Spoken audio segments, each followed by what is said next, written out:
equals the town of Willow Creek was painted in hues of sunlight, a picturesque scene that looked straight out of a postcard. The leaves on the trees rustled softly as the gentle breeze floated through the streets, carrying the scent of freshly mowed grass mixed with the floral notes of the lilacs blooming in the front yards. It was the kind of morning that made you want to breathe deeply and appreciate life. But as I stepped out onto the front porch of my cozy little house, the air tasted a bit different, tinged with an edge of something almost bitter. I tried to shake it off, reminded myself that it was just another day in paradise, my paradise, or so I thought. "Clara, you ready?" My best friend Jenna called out as she pulled up in her bright red Jeep.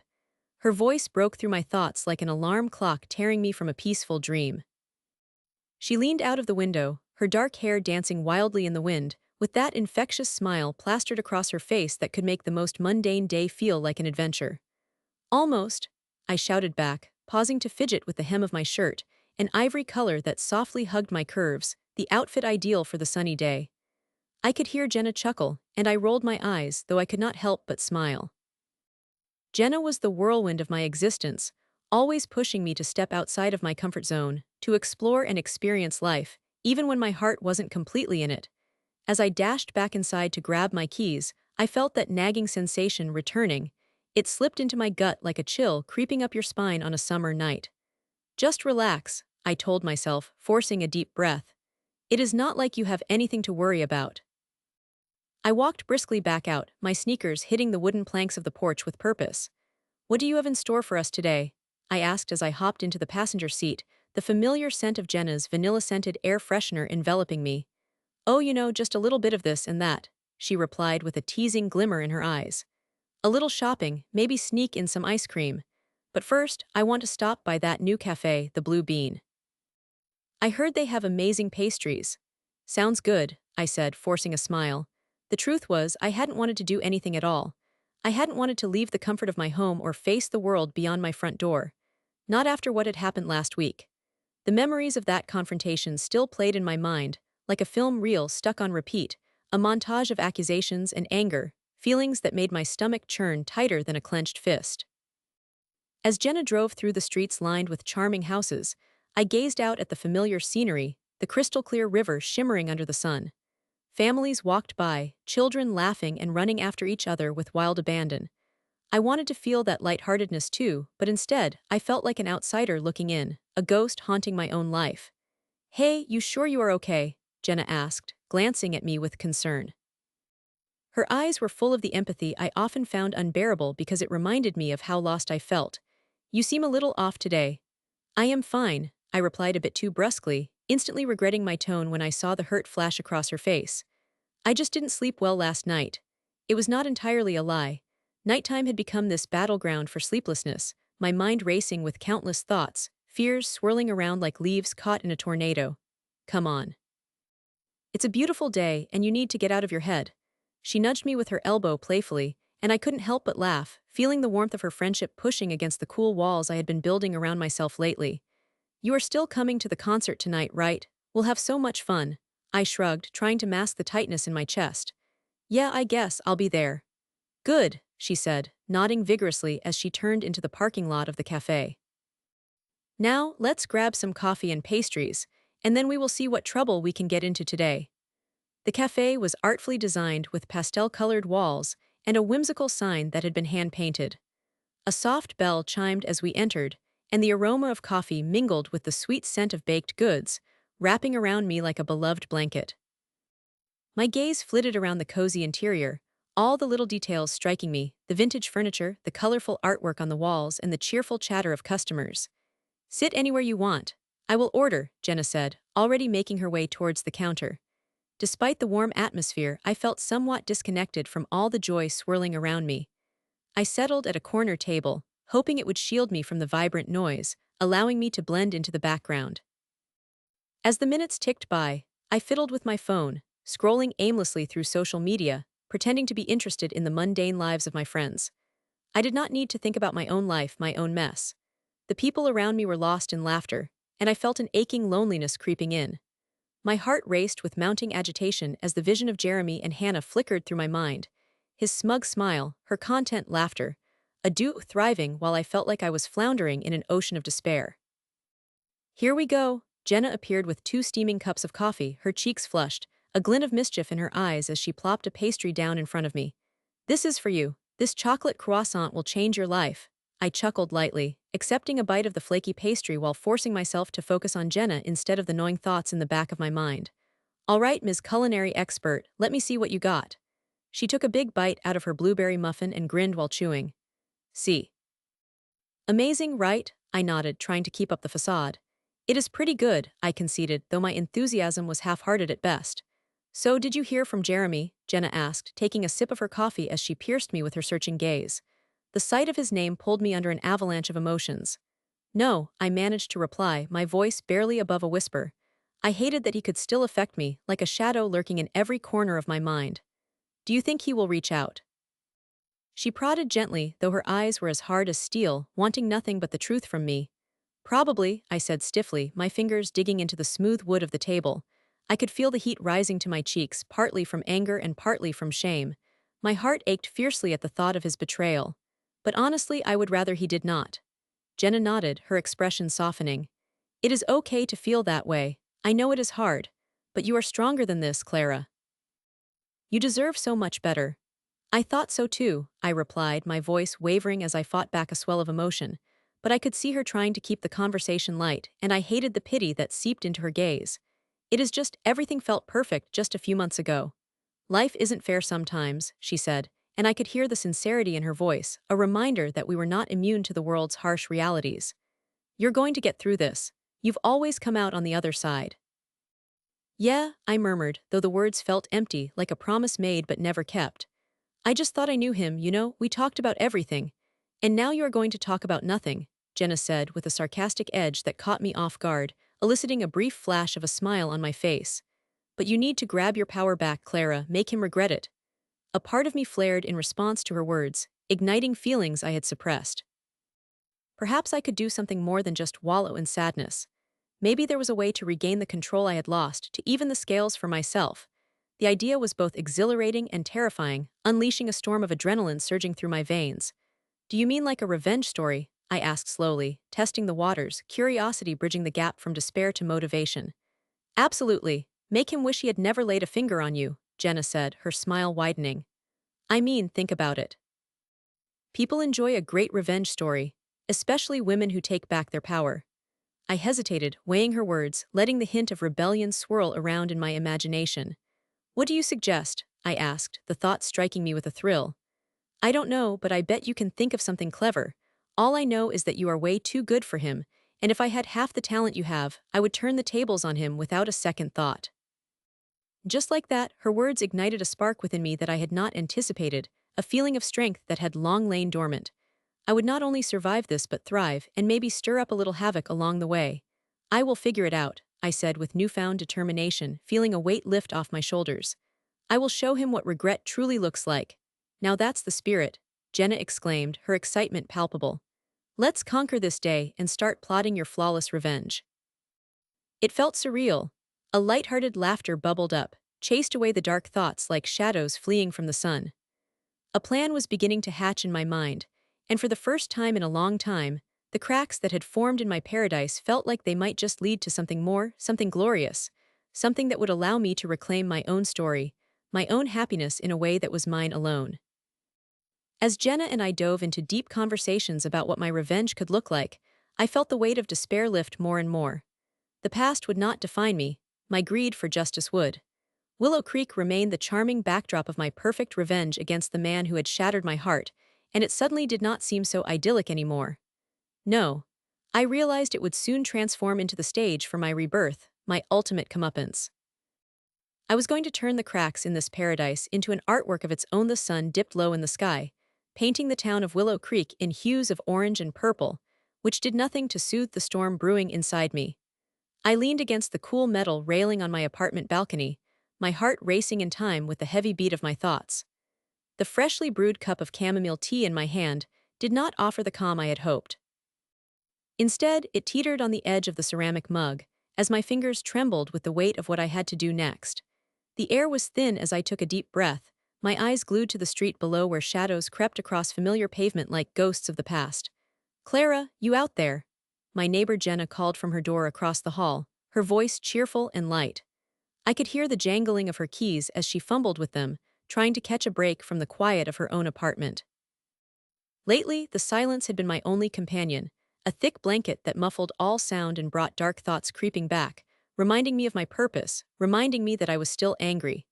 Just taking a breather, I called back, forcing a smile that I hoped she couldn't see through. I set the cup down on the balcony ledge, the warm ceramic grounding me in this moment, even as I felt my mind racing away. Jenna had been so kind since I moved here, a reminder that not everyone was out to hurt me. I had to remind myself that I wasn't alone, yet the darkness, the wound that David had left on my life, made it hard to see the light. "Mind if I join you?" she asked, and before I could answer, there she was, stepping out into the open air with her flowing sundress and bright smile. Jenna radiated like the sun, effortless and beautiful, and I felt my mood lighten a bit just by her presence. "You okay? You've been awfully quiet lately." "Yeah, I'm fine," I replied quickly, the instinct to hide my troubles surfacing like it always did. "Just a lot on my mind, you know." I didn't want to burden her with my darkness.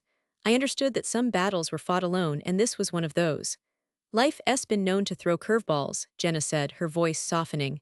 Her brown eyes sparkled with empathy, but I couldn't allow her to invade my carefully crafted walls. "You know I'm here if you need to talk or—" She hesitated before adding, "or if you need a distraction. I found this great little cafe down the road. We could go later." I loved how she always seemed to sense when I was struggling, but the only thing that brewed within me was a storm. A thought flashed through my mind, sharp and bitter. "Jenna, you have no idea how much I appreciate that." My voice wavered with the weight of my conflicting thoughts. I wanted to reach out, wanted to grasp at normal like a lifeline. Instead, I found myself clenching my fists against the rail, staring at the ground where leaves crunched under imaginary footsteps. "Seriously, Clar, you're not a bother, I just want to help. We can even make it a fun little get-to-know-you trip. It would do you good to get out." I glanced toward her, seeing the concern knitted into her brow. She was a good friend, and part of me wanted to let her in, but a darker side clung to the anger that filled me these days. "Maybe another time, Jenna. I'm just trying to clear my head right now," I settled on saying, keeping my tone light and forcing a smile that didn't quite reach my eyes. The color drained from her face slightly, but she brushed it off with a nod, trying to mask her disappointment. "All right, but don't hide from me forever, okay? I'll be around if you change your mind." "Of course," I whispered, and with that she retreated back into her apartment, leaving the door ajar like an unspoken promise to return. As soon as the door clicked shut, the tension in my chest returned, tightening like a noose. I paced back and forth, the cool flooring beneath my bare feet grounding me, yet the thought of David was never far behind. He may have thought he had won. After the betrayal, after ripping apart the trust I had in him, he lived completely unaware of my plans. I reached for my phone, the device heavy with purpose in my hand. It felt wrong, twisting between the need to reach out and the desire for revenge. Ben and Jenna had been supportive, but they didn't know the horrific details of what had happened.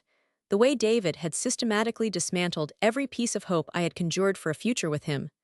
I scrolled through my contacts, my finger trembling as it hovered over David's name, only to hesitate again. Internal war raged. Part of me craved closure, while another part shouted for vengeance. I shut my eyes, the memories of us crashing over me like waves against the rocky shore. In my mind, I pictured the last time I saw him. I could still hear his disinterested tone as he brushed off my concern, the way he had stood with his arms crossed, literally and emotionally closed off. "Clara, it's not that big of a deal." "It was a mistake," his voice echoed in my head, filled with arrogance like he could flick away my feelings as easily as a gnat. "It was not just a mistake," I had shouted, the cocktail of hurt and anger bubbling up high enough to drown me. "You deceived me, it wasn't just some teen fling, David, we were supposed to build a future together." His cold reply, "You're overreacting," had stung more than the betrayal itself. How could he dismiss my pain, my love so easily? My gaze shifted to the home I had built for us, the reminders of shared dreams now lying in tatters, causing a fresh wave of anguish to crash through me. The last time I had seen him, I'd thought it was meant to be forever. And then like a thief in the night, he'd stolen away all that mattered. Fueled by an insatiable desire for rebuke, I quickly began scrolling through my messages, my pulse racing as I navigated the digital divide between us. I licked my dry lips, frustration and rage boiling in my veins. "You think you can just walk away? You'll pay for this." The thought echoed inside my head like a mantra. Maybe if I could throw my pain into words, it would help bring about the reckoning I so desperately needed. I bit my lip and summoned the courage to type, my fingers dancing over the screen as I constructed my words carefully. I think we need to talk. I need closure on everything. Meet me tomorrow at the old brickyard. I hesitated over the send button, knowing how much it would hurt to walk into that conversation. David might not think he'd owe me any explanations, but I had sworn I would confront him, would hold him accountable for the ruse he had devised. After a moment's hesitation, I hit send.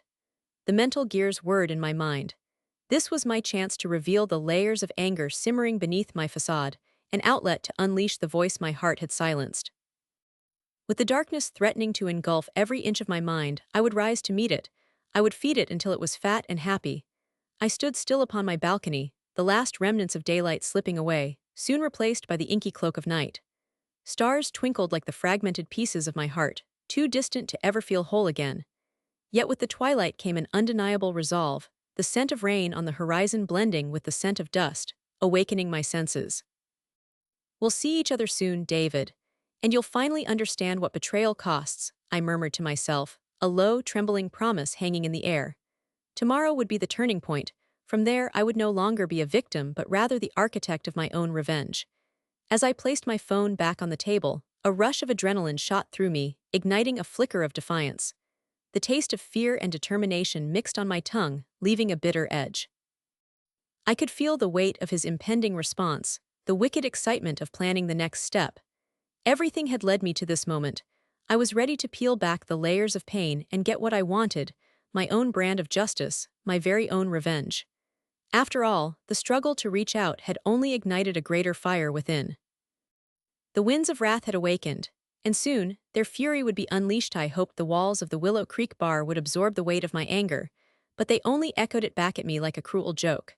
The bar was filled with the low hum of chatter, punctuated by the clinking of glasses and the occasional burst of laughter that thudded into my chest like a drum. I slid into a booth in the corner, the worn leather sticking to my skin. I had chosen this spot for a reason. From here, I could see every face that walked through the door. I was a spectator, gathering information like a hawk monitoring its territory. Another drink, Clara. The waitress, Julie, appeared before me, her blonde hair pulled back in a messy bun that suited her easygoing demeanor. I could smell the stale beer and fried food that clung to the fabric of her uniform, making me slightly nauseous. Sure, I replied absently, resting my chin on the palm of my hand. I had barely touched my first drink, but I could hardly bring myself to care. My mind was racing with plans, each more twisted than the last. I watched as she walked away, her hips swaying slightly, careless and carefree, as if the world outside the bar didn't exist. I wished I could feel that free. As I stared into my glass, I couldn't help but think back to the whirlwind of events that had brought me to this moment. Aaron, my ex, had played me like a cheap violin.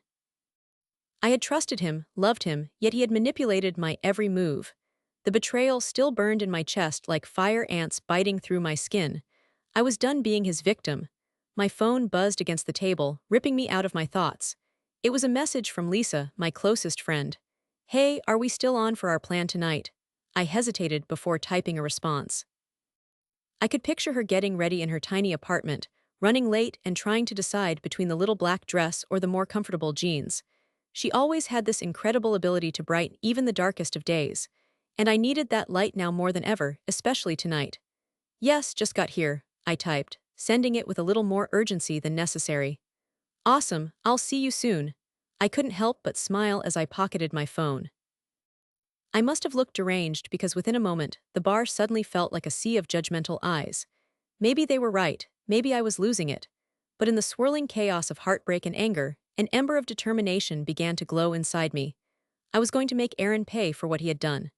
A high-pitched laugh drew my attention back to the door just as Lisa stepped inside.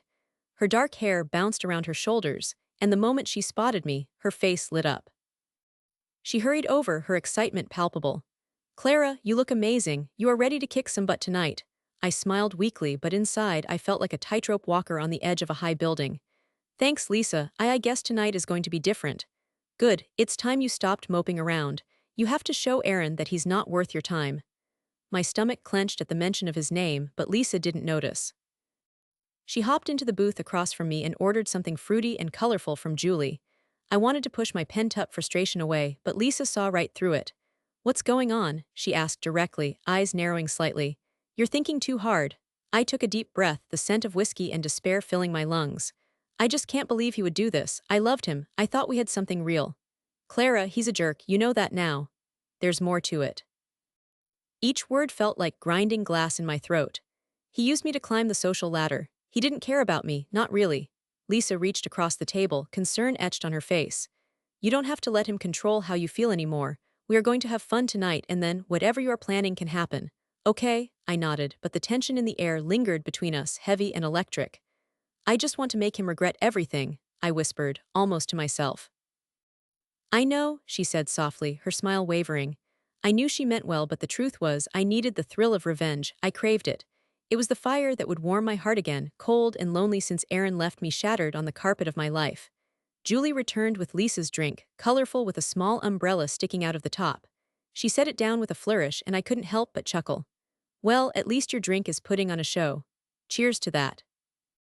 Lisa laughed, lifting her glass in jest. I picked up my untouched drink, the ice clinking violently as I raised my glass. Cheers to a crazy night and revenge. Revenge, Lisa echoed, her eyes sparkling with mischief. As the warmth of our drink seeped through my body, I began to hatch a plan that twisted like the strands of my emotions. I could bide my time, wait for the right moment to strike. I had done my research. I had learned about his favorite spots, his routine. He frequented the gym down the street often alone. He thought no one would watch him, but that was where I would find my chance. The bar buzzed around us like an active hive. I studied everyone who walked in, noting faces and watching their interactions. It felt like a game, and I was in control. You are so quiet, Lisa's voice broke into my thoughts. I shook my head, trying to focus. I'm just thinking. About what? She leaned forward, intrigue shining in her eyes. About how best to face him, I admitted, my heart racing as I thought of the confrontation I envisioned. I want him to know that I am not the same girl he walked away from. Good, you need to be strong. How about we text the group for our usual bar crawl, the more the merrier, plus it'll remind you how many people care about you. A smile tugged at my lips as I considered her suggestion. You think that will help? Definitely, we can get you 100% recharged in one night. So we texted our friends, and soon the bar filled with warmth and camaraderie. Laughter erupted and brightened the air around us. I could feel the space around my heart beginning to thaw, not completely but enough to remind me that I was still alive and loved. As our friends arrived one after the other, each seemed to instinctively zone in on my intentions to get revenge. They rallied around me, pouring stories of strength and encouragement like a warm blanket wrapping around my shoulders. Clara. Kate, a childhood friend with bright blue hair and a laugh that danced, let out a squeal as she plopped down next to me. Are you ready for the night of your life? I chuckled, the power of the group lifting me up. Something like that. Tell us what we should do, we will help you. Max, the jokester of the group, leaned in, his arms crossed over his chest. Want me to throw a pie at the dude's face? I was thinking more along the lines of a well-placed appearance, I replied, a smirk creeping onto my face. And just like that, the conversations erupted into wild ideas. I soaked up the energy of my friends, willing to plot the intricacies of social tactics. Each suggestion came faster than the last. Stand him up, make him jealous. But in my chest, I felt something deeper brewing within me, the pull of vengeance and justice mingling together like fuel and fire. The night unfurled in splendid chaos, filled with drinks, dare challenges, and laughter echoing like a thunderstorm. I pushed my pain further back into my mind, replacing it with thrill as we danced. Just as Lisa reached for my hand to pull me out to the floor, I caught sight of someone familiar striding in through the door, marked by arrogance and confidence. Aaron. He scanned the room, his eyes flashing across our group before landing on me. His face twisted in surprise and something else, maybe unease. I felt the adrenaline, the fire of confrontation sparking to life. This was my moment. He was in my territory now. Clara, there he is, go get him, Lisa shouted, her excitement blending with my inner turmoil. My heart pounded as I stood rooted to the spot. Every part of me waged war. Should I confront him here in front of my friends, or should I let him stew for a bit? Anger surged through my veins, and I took a step forward before I could second-guess my decision. As I approached him, the noise of the bar faded into a muffled backdrop. I could hear my heart thumping in my ears like a marching drum. Well, if it isn't Little Miss Perfect, he said, his voice dripping with mock familiarity. Big shot, how did I know you'd show up here? He shifted, the confidence oozing from him unbothered. Must be the perfect place to find loyal friends. Loyalty is not your strong suit, Aaron, I shot back. Wow, look at you, so fierce, he said, raising an eyebrow mockingly. Still carrying around all that baggage? No, I'm done carrying your baggage, I've moved on. His expression tightened, but the arrogance never left his face. I can see that. What do you want, Aaron? I pressed, letting the heat of my emotions direct my words, forcing him to realize what he had lost. I just wanted to see what you are up to, didn't expect to see you here. And there it was, a crack in the facade, the glint of insecurity that hinted that Aaron wasn't as untouchable as he wanted me to believe. You don't get to act as if you care. I was just being friendly. Friendly? You betrayed me with people I considered my friends. You showed your true colors then, and they no longer look good on you. I am not the girl you walked away from. His smirk faltered slightly, and for the first time I could see him wavering. Clara, you have to let that go. No, I won't let it go. Our voices clashed in a silent war, and the room felt like it had closed in on us, every face around us a witness to the hell he had put me through. I was no longer afraid of what he thought, how he perceived me. I was powerful in my truth. Tell me you don't miss me, he challenged. I leaned closer, a surge of courage running through me. I miss being someone who was happy. You robbed that from me. He looked taken aback as the realization settled in. This wasn't the reaction he wanted. The bar sounds returned to life in the background, but I was centered on him, holding steady in my convictions. Clara, save it. I waved my hand in dismissal. You lost your right to speak to me when you chose your ambition over your heart. For a moment, there was silence between us, a passage of raw authenticity that was heavy yet necessary. There was no more pretense, no more of his empty words. As I turned to walk away, I felt lighter, as if the weight of my past was shedding, and behind me, I could feel his eyes lingering, filled with confusion and perhaps even regret. I had confronted him, and in that moment I felt stronger than I ever had. I walked back to my friends, adrenaline still surging through me like lightning. Lisa caught my eye and grinned. How did it feel? Good, it felt really good. See, you really can move on. The booth welcomed me again, and as the night elongated, I knew that though the path to revenge still lay stretched ahead, my heart was already beginning to unravel, boundless and infinitely strong. I was Clara Mitchell, and I would no longer be waiting for closure. I was here to carve it out of the night, and I would rise through the flames of my own destruction, until I emerged undefeated, beautiful, and free. I stood at the edge of Willow Creek, the sun hanging low in the sky, casting long shadows that stretched across the gravel parking lot of Tully's bar. The flickering neon sign buzzed softly, punctuating the evening air with the promise of confrontation. My heart pounded in my chest as I pushed a loose strand of hair behind my ear, the cool breeze tinged with the scent of stale beer and smoke. I felt alive and wild, every nerve in my body tingling with anticipation and a hint of dread. Tonight was the night. It had been months since I had formulated my plan. Now I was stepping into the final act of my revenge against Eric Lawson, the man whose betrayal had left a deep scar on my heart. I took a deep breath, letting the crisp air fill my lungs as I stepped closer to the entrance. The door swung open, and the sound of laughter and chatter spilled out, wrapping around me like a warm blanket. Inside, the dim light made it hard to see, but I could feel the energy vibrating off the walls. I squared my shoulders and pushed through the door, my heart racing with both anxiety and resolve. As I entered, the familiar sights and sounds washed over me, stirring memories that were both sweet and bitter. The wooden bar lined with stools, the pool tables filled with friends, and the jukebox playing nostalgic tunes created a backdrop that felt hauntingly comfortable. I spotted Eric across the room, leaning casually against the bar, his laughter ringing in my ears like a taunt. He hadn't changed much, still that cocky grin and tousled hair, surrounded by his usual crew. My stomach twisted at the sight, but I reminded myself of why I was here. In my mind, I replayed the moment when everything fell apart, the day I found out he had cheated on me with my best friend. The betrayal had hit like a tidal wave, knocking me off my feet and drowning me in confusion and hurt. I had spent nights sobbing into my pillow, wondering how someone I trusted could do something so heartless. But tonight, that pain would transform into something else, into strength. Clara, over here, my friend Mia called from a table near the back. Her blonde hair glimmered under the fluorescent lights, and she waved energetically, a reassuring smile on her lips. I forced a smile in return, knowing I needed her support for the evening ahead. I made my way through the crowd, the sounds of clinking glasses and laughter merging into a chaotic symphony. As I approached, Mia leaned forward, her eyes wide with excitement. You look great. Are you ready? She brushed her fingers against the navy dress I wore, a sleek number that hugged my curves perfectly. I had chosen it carefully, wanting to feel fierce and confident, even if my insides felt like a tangled mess. I replied, my voice steady despite the storm of emotions swirling within me. I just need to, stay focused. Mia nodded, her expression becoming serious. Are you sure about this? Confronting him, you could just let it go, Clara. You are stronger now. No, I can't, I insisted, a fire igniting in my chest. I need him to understand what he did to me. It is not just about me anymore, it's about showing him that he can't just walk away from the wreckage he left behind. Okay, okay, she whispered, concern flickering in her eyes. Just remember, I am here for you. Whatever happens, I've got your back. With a grateful smile, I squeezed her hand. Thank you, Mia, I really appreciate it. Then I turned my gaze back to Eric, who had leaned back against the bar, his laughter echoing in the air. I felt a mixture of anger and determination surge through me. As I took a deep breath and approached him, my legs felt like lead. I could almost hear the pounding of my heart in my ears, but there was no turning back now. The people around us began to fade into the background, my focus narrowing down to just him.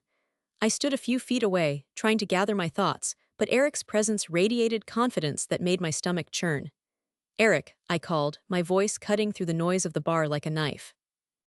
Turned, surprise flashing across his face, quickly replaced by that dangerously charming grin.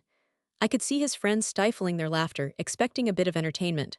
Clara, wow, it has been a while, how are you? His voice dripped with insincerity as if he had forgotten the damage he had caused. I am fine, I replied coolly, crossing my arms over my chest to shield my vulnerability. Actually, I am great, thanks to you. He raised an eyebrow, feigning innocence. Really? That is good to hear. I thought you might still be upset about the past. There was a smirk on his lips as he scrutinized my expression. Upset? No, I prefer to think of it as being enlightened, I countered, holding my head high. You taught me a valuable lesson about trust, friendship, and the depths of betrayal. His grin faltered for a moment, confusion flickering in his eyes before he masked it with casual indifference. Come on, Clara, that was ages ago. Can we not just let it go? I have moved on. I took a step closer. The familiar scent of his cologne, a mix of sandalwood and something sharp, flooded my senses, but I pushed the reaction down.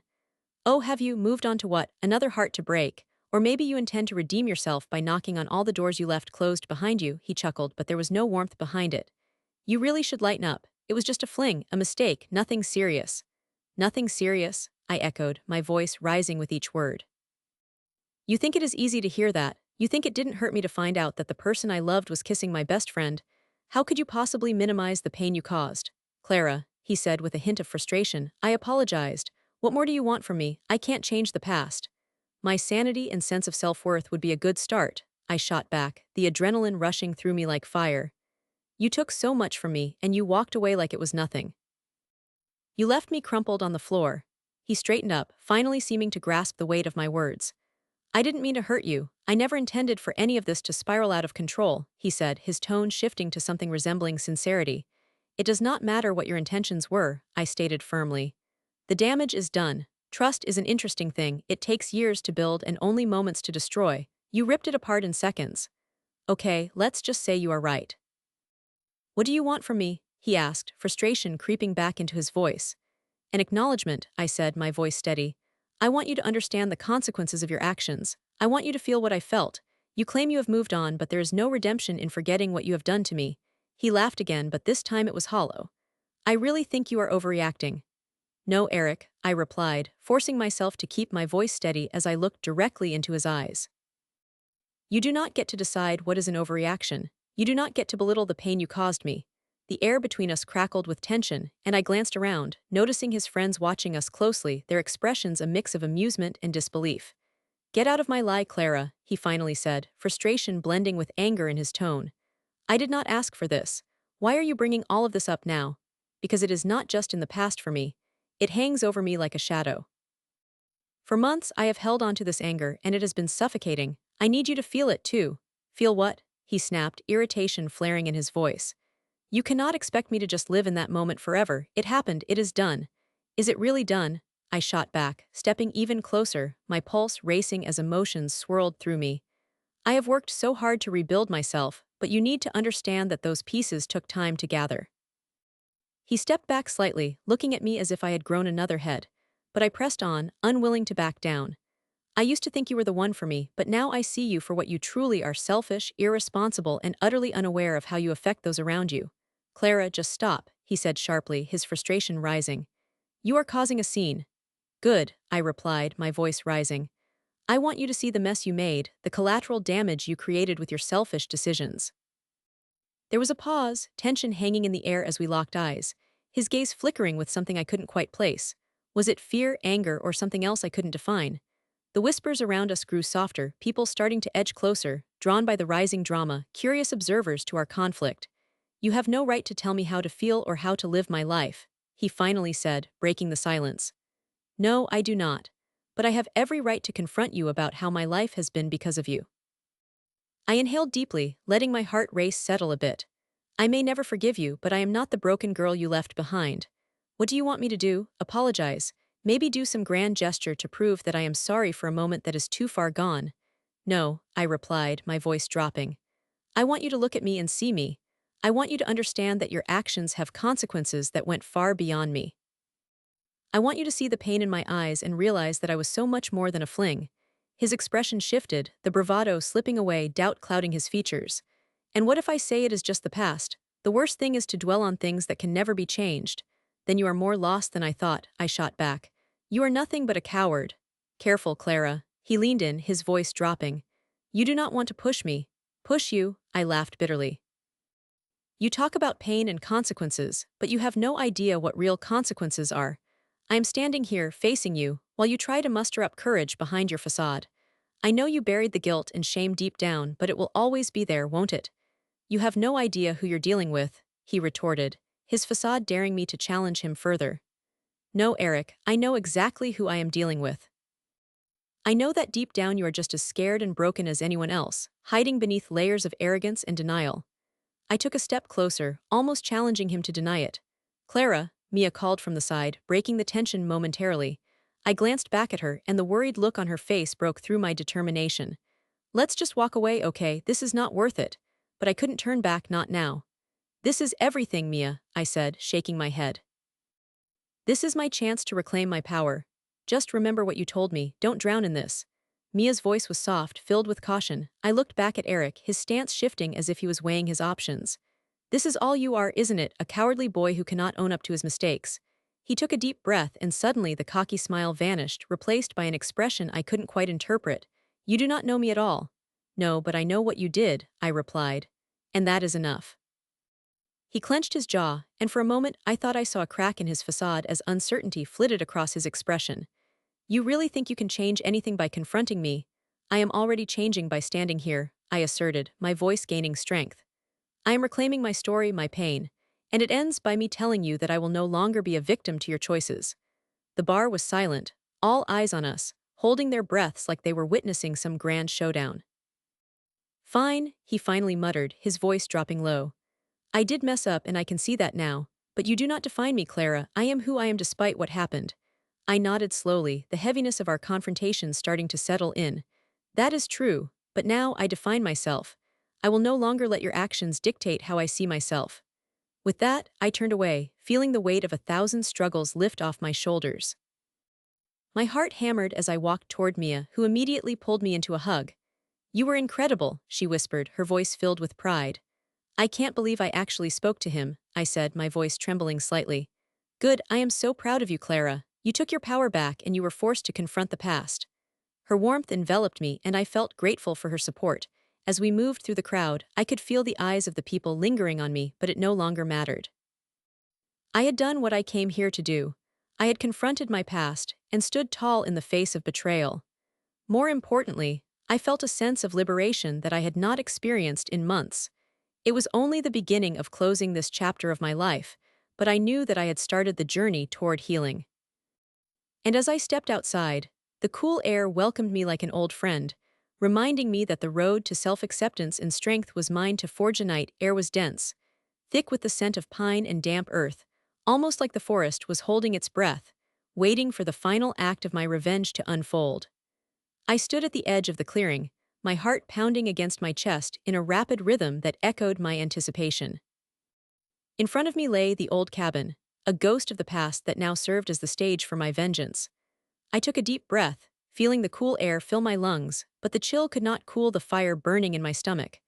I had planned this night down to the last detail, and now it was finally time to set my plan into motion. As I stepped closer, the wooden planks of the porch creaked under my weight, soundlessly warning anyone inside that I was there. My mind raced back to the moment everything had changed for me, the day Marcus had betrayed not just me, but the trust of our friends, and shattered the life I built in our small town of Willow Creek. I would never forget the cold steel in his voice when he decided that everything I cared about was expendable for his gain. "It is just business, Clara," he had said, his eyes devoid of any warmth. "We do what we must to survive." The memory jolted through me like a bolt of electricity, reminding me of the rage that had simmered beneath the surface. "Just business," he had scoffed, but it was personal for me.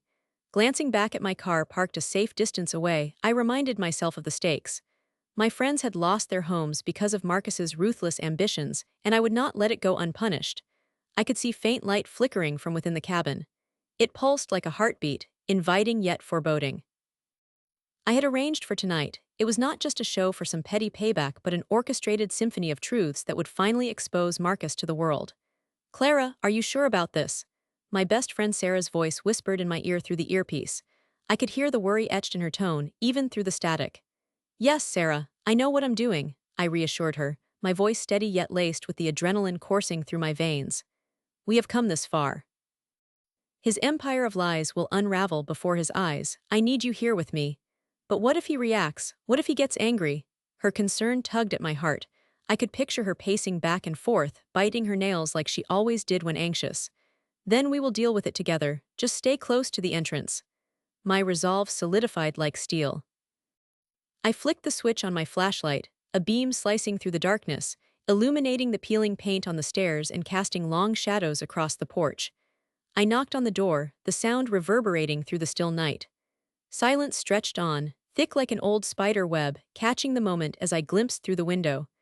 There was Marcus, his back turned, looking out at the dark woods through the glass. The dim light framed him like an old photograph, one I had wanted to tear up 1,000 times but never could. To my surprise, the door opened. Marcus stood there, a look of annoyance etched across his face as he blinked at the beam of my flashlight. "Clara, what are you doing here?" His voice was steady, but I could hear a faint tremor beneath. Had he seen me as a ghost from his past?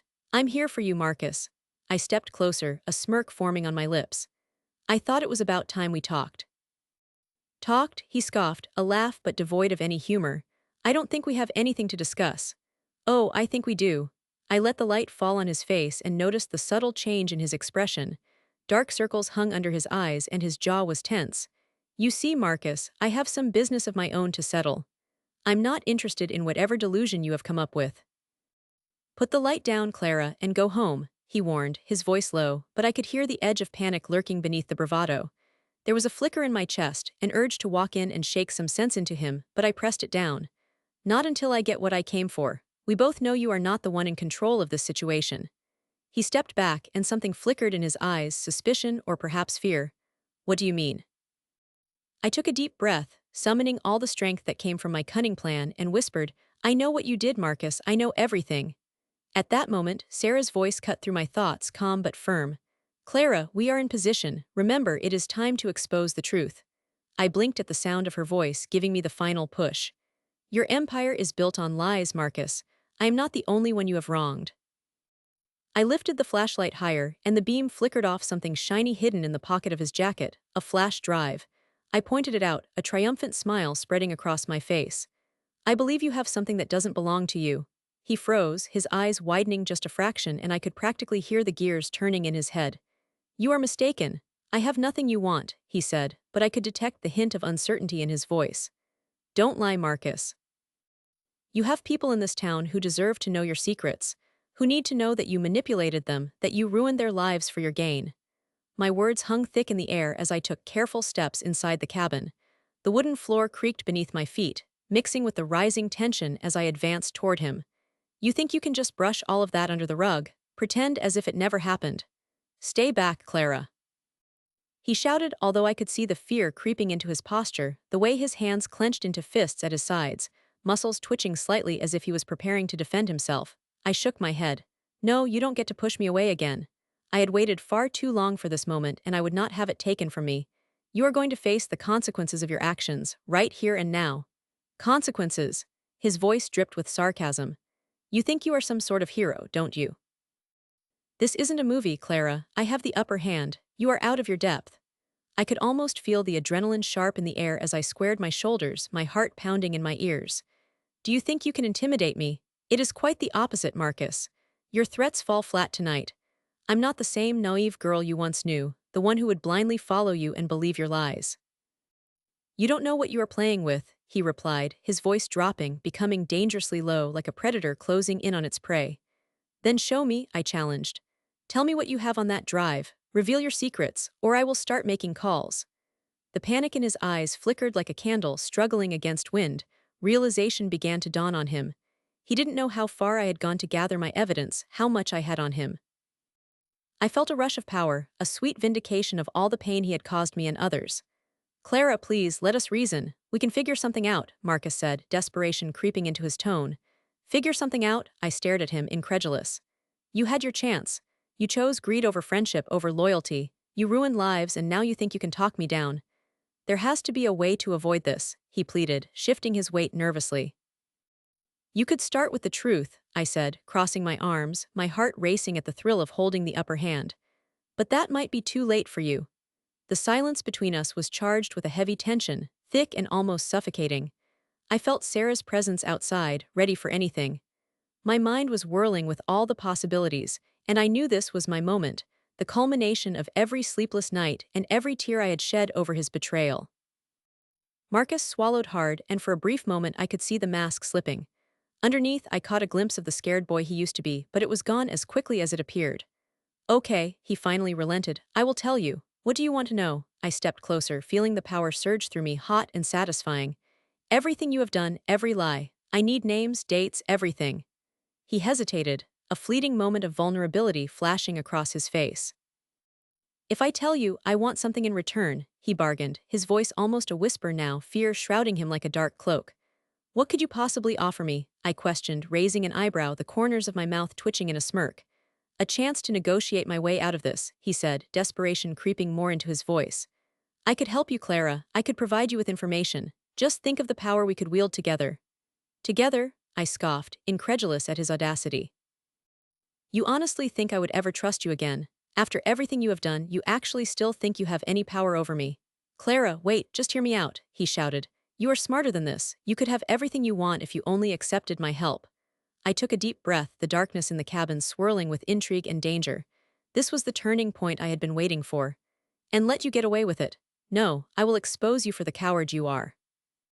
You are only looking out for yourself, as always. A sound at the entrance made me whirl around.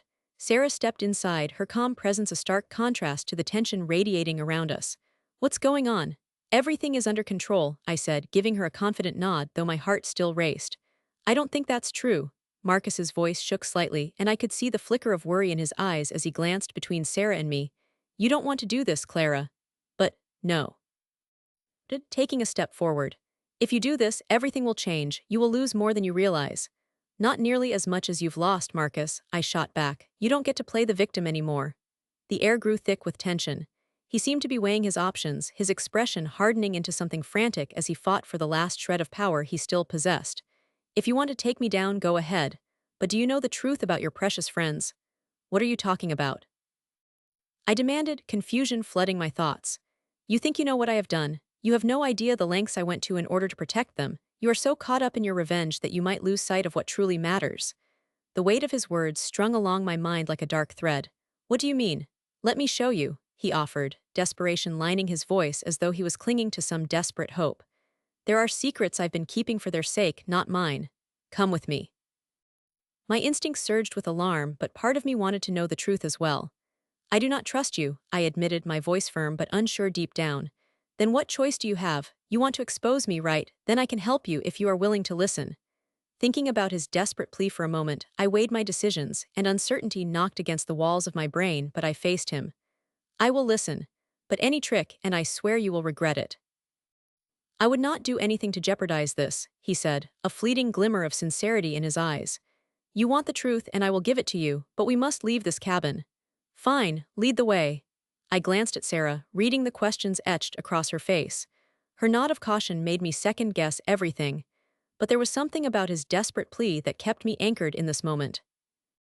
As we stepped back onto the porch, the night sky swallowed us in darkness, but I felt the perfect amalgamation of tension and anticipation, like open air before a storm. I would either learn the truth or set into motion the final act of my revenge. Either way, I knew the journey would unfold in the most unexpected ways.